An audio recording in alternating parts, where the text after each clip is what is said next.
اس وقت دنیا میں دو فتنے بہت عظیم ہیں، اور بدقسمتی سے دونوں کو بڑا فروغ حاصل ہو رہا ہے، اور دونوں کے تعلق حضور صلی اللہ علیہ وسلم کی شخصیت سے۔ ایک ہے ختم نبوت کی مہر توڑنے والا فتویٰ، نئی نبوت کا دعویٰ۔ یہ ہمارے اس دور میں کچھ عرصے پہلے ایران میں ایک شخص بہا اللہ اٹھا، اور بہائی آج بھی دنیا میں موجود ہے، اور مسلمان ممالک میں موجود ہیں، اور ان کے جو ہے وہ اپنے دفاتر ہوتے ہیں، ان کے جو ہے لائبریریز ہوتی ہیں، ان کے ریڈنگ رومز ہوتے ہیں، اور ویسٹ میں تو بہت بہا اللہ بہائی، یہاں تو آپ زیادہ واقف نہیں۔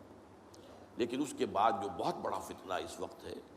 جسے مسلسل فروغ حاصل ہو رہا ہے ابھی، اور اسے وہ اپنی صداقت کے دلیل کے طور پر استعمال کر رہے ہیں، کیونکہ پوری مغربی دنیا ان کے پشت پر ہے، وہ ہے قادیانیت کا فتنہ۔ پوری مغربی دنیا، آج آپ کو معلوم ہے پورا مغرب لفظ جہاد سے کانپتا ہے، جہاد کو گالی بنا دیا، جہادسٹ۔ یہ گویا کہ ان کے نزدیک کسی کو کنڈیم کرنا ہو تو جہادسٹ ہے یہ۔ تو یہ جہاد، اس جہاد یعنی قتال کی نفی کی تھی غلام احمد قادیانی نے، اسی لیے انگریزوں کا چہیتا بنا تھا۔ اس لیے کہ ظاہر بات ہے کہ ہندوستان میں انگریز آ تو گیا تھا، لیکن اس نے یہ نوٹ کر لیا تھا کہ مسلمانوں کے اندر تو جراثیم موجود ہے بغاوت کے، مسلمانوں نے دل سے ہمیں تسلیم نہیں کیا۔ اس کی وجوہات تھی۔ ایک بات تو یہ تھی کہ مسلمانوں سے تو تم نے حکومت چھینی، ہندو تو پہلے مسلمان کا غلام تھا، اب تمہارا ہو گیا۔ تو ہندو کے لیے تو معاملہ چینج آف ماسٹرز کا تھا، آقا بدل گئے، یہ تو نہیں کہ وہ حاکم سے محکوم بنایا گیا ہو۔ جبکہ مسلمان حاکم سے محکوم بنائے گئے تو ان کے اندر تو لازماً ایک بدلہ لینے کا جذبہ، انتقام کا جذبہ، اپنا کھویا ہوا مقام حاصل کرنے کا جذبہ جو ہے وہ موجود تھا۔ چنانچہ یہی وجہ ہے کہ حضرت سید احمد شہید بریلوی رحمۃ اللہ علیہ کی تحریک چلی، اگرچہ بہرحال مشیت ایز دی، اور کچھ ان کی بھی اجتہادی غلطی سے وہ ناکام ہو گئے، دنیاوی اعتبار سے بالا کوٹ میں شہید ہو گئے، لیکن یہ ہے کہ اس نے ایک سور پھونک دیا تھا مسلمانوں کے اندر جہاد کا۔ ان کے بعد بھی طویل عرصے تک اس علاقے کے اندر انگریزوں کے خلاف جو ہے وہ جہاد جاری رہا ہے، مسلسل جاری رہا ہے۔ اور اس کے بعد آپ کو معلوم ہے کتنے ہی علماء تھے جو پھانسی چڑھائے گئے ہیں، جن کو جو ہے کالا پانی بھیجا گیا ہے کہ علماء نے اس کو جو ہے دارالحرب قرار دے دیا، اور دارالحرب کے اندر رہتے ہوئے مسلمان کے لیے فرض ہوتا ہے کہ وہ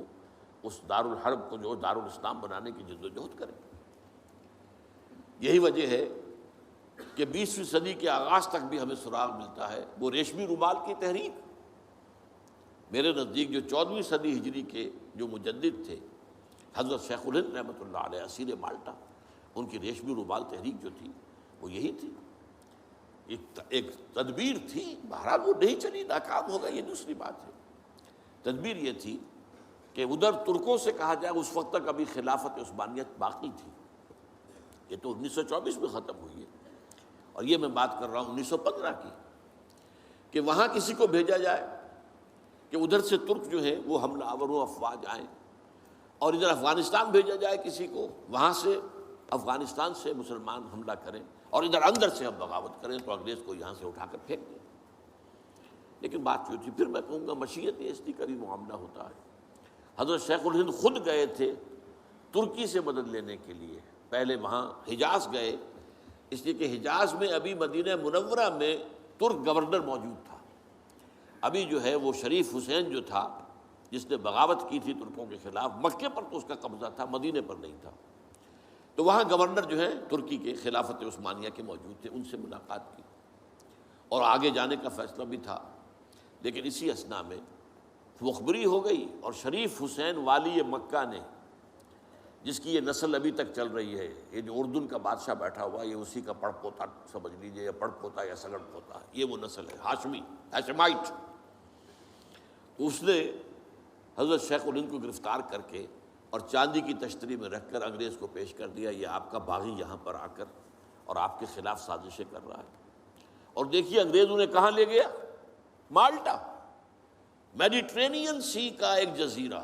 بحیرہ روم کا، آخر ہندوستان میں بھی تو واپس لا سکتا تھا، ہندوستان کی کسی جیل میں نہیں۔ اقبال کے نفس سے ہے لالے کی آگ تیز، ایسے غزل سرا کو چمن سے نکال دو، تو وہاں رکھا ہے انہیں 4 سال وہاں پر وہ، اور ٹی وی جو ہے وہ اپنی آخری حد کو پہنچی ہے تو چھوڑا ہے کہ ہماری اگر قید کے اندر یہ انتقال ہو گیا ان کا تو پھر طوفان اٹھ جائے گا۔ تو ایک فتنہ تو یہ ہے جو ختم نبوت کا، چونکہ اس قتال کے خلاف فتویٰ دیا تھا،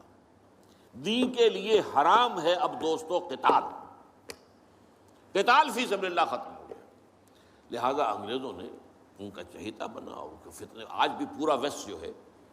یورپ میں، امریکہ میں، انگلینڈ میں آج کل ان کا مرکز ہے، اور ان کے خطبے جو ہیں، اس کے امام جو کہلاتا ہے خلیفہ، وہ آپ کو معلوم ہے کہ وہ سیٹلائٹس کے اوپر جو ہے وہ نشر ہوتا ہے۔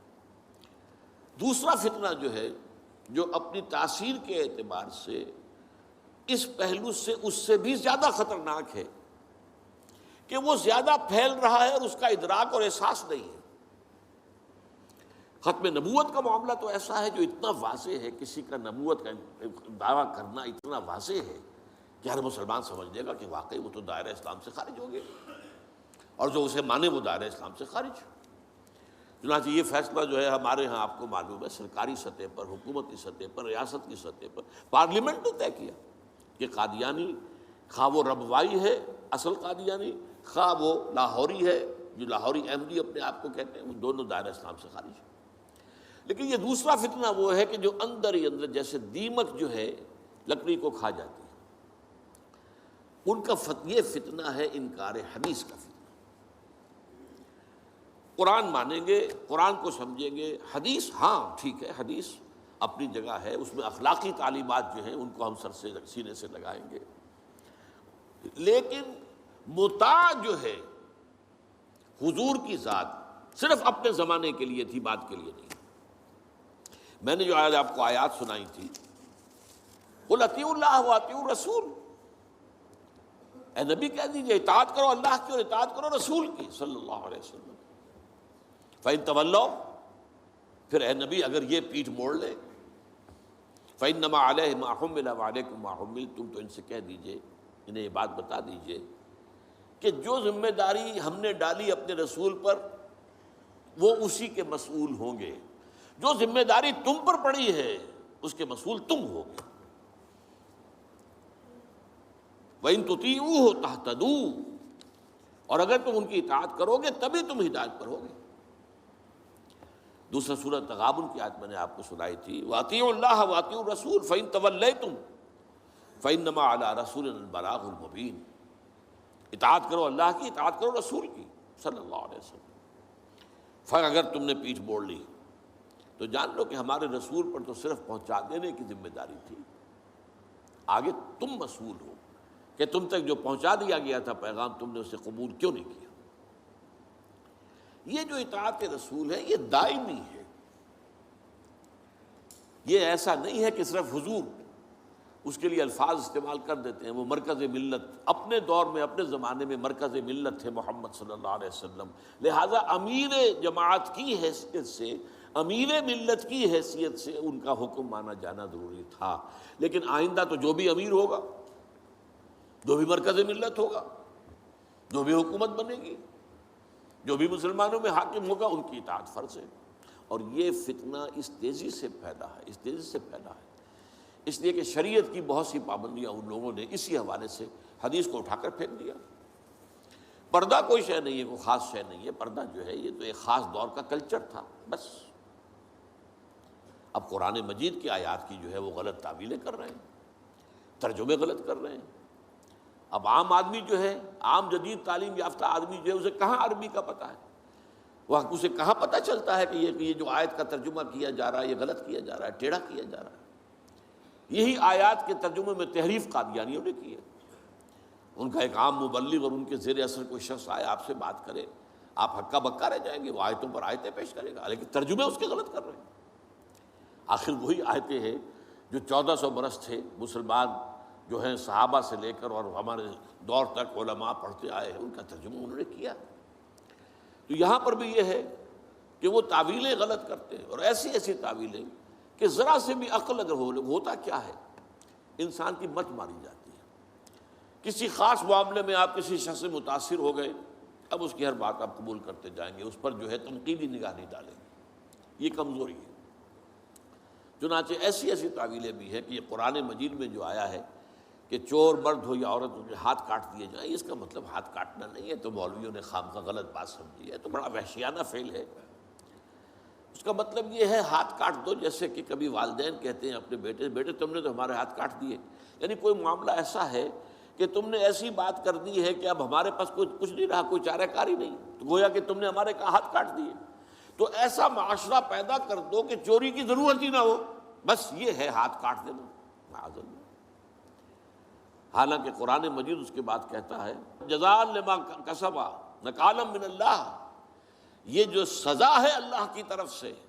اور ان کے کیے کا کرتوت کا بدلہ ہے، یہ بات کہی جا رہی ہے۔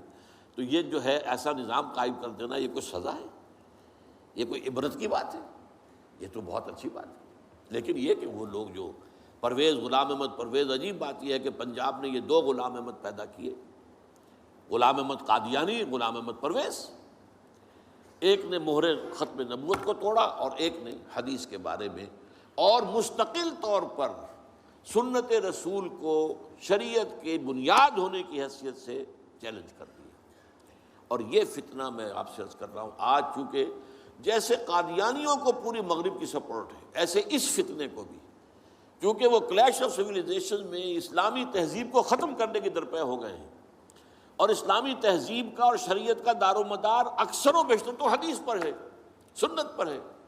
لہٰذا وہ دین کی جڑ کاٹنے کے لیے یہ جو انکار حدیث کا فتنہ، یہ استخفاف حدیث کا فتنہ ہے، اس کو سپورٹ کر رہے ہیں۔ اور رینڈ کارپوریشن کی جو سفارشات ہیں ان میں شامل تھا یہ کہ ایسے ماڈرنسٹ کہ جو اسلام کی ایسی تعبیریں کریں جو ہماری تہذیب کے ساتھ مماثل ہو جائیں،